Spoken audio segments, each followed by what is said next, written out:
আপনারা কি কখনো জাদু আয়না দেখেছেন? আজ আপনাদের শোনাব তৃষার গল্প। এক সাধারণ মেয়ের যে একদিন এই বাড়িতে চলে এলো, না জেনেই যে ঘরের এক কোণে লুকিয়ে আছে একটা আয়না, যা শুধু প্রতিবিম্ব দেখায় না, দেখায় আপনার মৃত্যু। তৃষা একা থাকে শহরের এক পুরনো অ্যাপার্টমেন্টে। তার ঘরের কোণে বড় একটি প্রাচীন আয়না, যা বাড়ির আগের মালিক রেখে গেছে।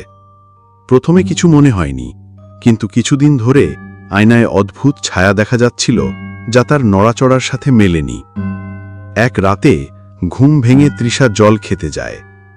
ফিরে এসে দেখে আয়না এসে দাঁড়িয়ে আছে ঠিকই, কিন্তু মুখে শয়তানি হাসি, আর ধীরে ধীরে হাত নাড়ছে, যদিও তৃষা তখন স্থির দাঁড়িয়ে। ভয়ে পিছিয়ে গিয়ে সে হোঁচট খেয়ে পড়ে যায়।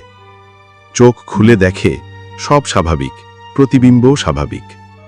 স্বস্তির নিঃশ্বাস ফেলতে না ফেলতেই আয়নার ভেতরের তৃষা হঠাৎ হাসতে হাসতে কাঁচের ভেতর থেকে বাইরে পা বাড়াল। তৃষা চিৎকার করে ওঠে, কিন্তু কিছুক্ষণের মধ্যে শব্দ থেমে যায়। পরদিন সকালে পাশের ফ্ল্যাটের লোকজন দেখে তৃষা তার ঘরের ভেতর দাঁড়িয়ে, অদ্ভুত হাসি মুখে, চুল এলোমেলো, চোখ ফাঁকা। আর সেই পুরনো আয়নায় শূন্য অন্ধকার কাঁচের ভেতর থেকে কেউ যেন ভেতরে আটকে থাকা অবস্থায় হাত দিয়ে কাঁচ চাপড়াচ্ছে।